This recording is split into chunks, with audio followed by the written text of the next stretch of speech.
भाई बस कर, अब और नहीं होता। अरे अभी आधा खेत बाकी है। सूरज को देख, ऐसा लग रहा है सिर पर बैठ गया है। आज की गर्मी कुछ ज्यादा ही है। घर जाएंगे तो और बुरा हाल होगा। सही कहा, अंदर तो जैसे भट्टी जलती है। कल रात याद है, मैं पंखे के बिना सो ही नहीं पाया। हमारे पास पंखा होता तो ये दिन ही ना देखना पड़ता। पंखा?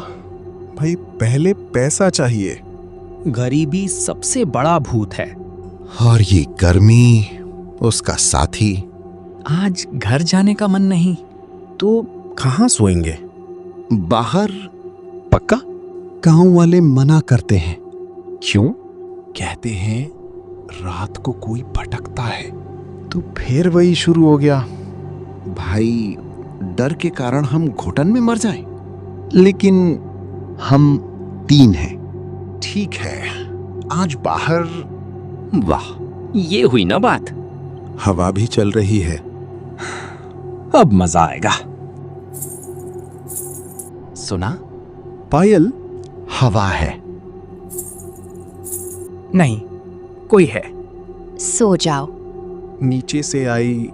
राघव झुकता है, धीरे धीरे नीचे देखता है। भागो क्या देखा? भागो। तीनों उठकर भागते हैं। नीचे एक औरत थी। कैसी? चेहरा उल्टा, आंखें काली। मत बोल। अचानक बाहर से आवाज, क्यों भागे? दरवाजा हिलता है। आवाज, आज बच गए, कल नहीं बचोगे। चेहरे क्यों उतरे है? वो सच है। तुमने देखा उसे? वो क्या है? वो खटिया वाली है। क्या करती है? जो बाहर सोता है वो उसके साथ सोती है। आखिर फिर वो कभी अकेला नहीं रहता। यार ये नहीं हो रहा मुझसे, सांस ही नहीं ली जा रही। ऐसा लग रहा है जैसे कोई छाती पर बैठा हो। मेरी भी हालत खराब है भाई, पसीने से पूरा बिस्तर भीग गया है। आंखें बंद करता हूं तो लगता है जैसे दम घुट जाएगा। कल रात जो हुआ वो याद है ना तुम्हें? मैं तो आंख बंद करते ही वही चेहरा देख रहा हूं। अगर हम तीनों साथ बाहर सोएं और बिल्कुल पास पास रहें तो शायद कुछ नहीं होगा। शायद शब्द सबसे खतरनाक होता है गोपाल। याद है ना कल क्या हुआ था? उसने साफ कहा था, कल नहीं बचोगे। मुझे नींद चाहिए, बस थोड़ी सी ठंडी हवा चाहिए।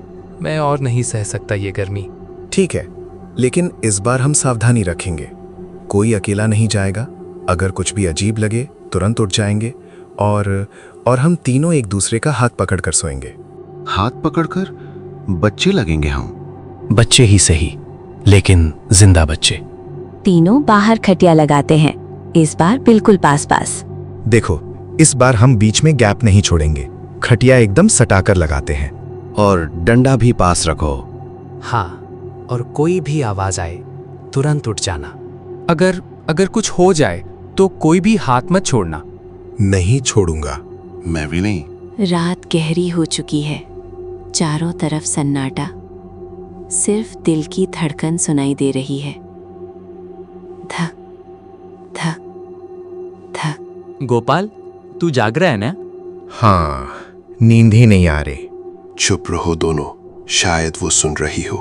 तीनों कुछ सेकंड चुप हो जाते हैं। अचानक राघव को महसूस होता है कि हरी का हाथ बहुत ठंडा हो गया है। हरी, तेरा हाथ इतना ठंडा क्यों हो गया? हरी बोलना, मजाक मत कर। क्या हुआ? ये इसका हाथ जैसे बर्फ हो। छोड़ मत, पकड़ के रख। मुझे कुछ ठीक नहीं लग रहा। धीरे धीरे राघव हिम्मत करके आंख खोलता है और नीचे देखता है। उसके हाथ में हरी नहीं, एक सड़ा हुआ काला सूखा हाथ है। छोड़ो, ये हरी नहीं है। क्या क्या बोल रहा है? ये किसी और का हाथ है, ये इंसान का नहीं है। तीनों घबरा कर उठ जाते हैं। हरी कहाँ है? अभी तो यहीं था। हमारे बीच में कोई और था। चारों तरफ नजर दौड़ाते हैं। अचानक अंधेरे से आवाज आती है, मैं यहाँ हूँ। दोनों उस दिशा में देखते हैं।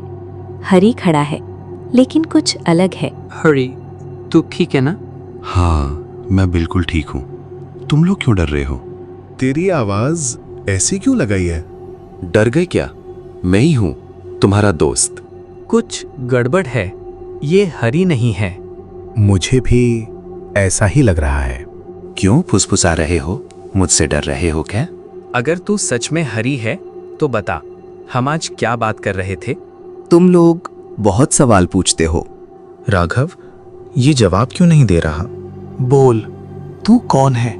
अचानक हरी का चेहरा अंधेरे से बाहर आता है। आंखें पूरी काली, होंठ फटे हुए, मुस्कान डरावनी। वो भारी आवाज में, मैं वही हूँ जो तुम्हारे साथ सोती है। हमें छोड़ दे, हमने क्या किया है? तुमने मुझे बुलाया, हमने नहीं बुलाया।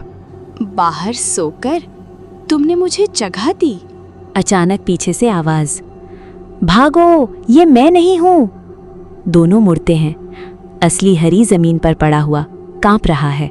हरी, तू वहां कैसे? ये मेरे ऊपर आ गई थी, मेरे अंदर, मेरी आवाज में, सब कुछ। तो ये कौन है? वो दूसरा हरी हंसता है। अब समझ आ रहा है।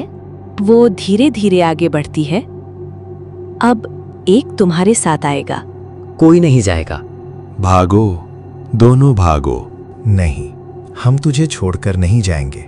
अचानक वो साया बिजली की तरह आगे बढ़ता है और गोपाल को पकड़ लेता है। राघव, बचाओ मुझे। छोड़ो से। अब ये मेरा है। और गोपाल अंधेरे में खींच लिया जाता है। गोपाल चला गया। हम कुछ नहीं कर पाए।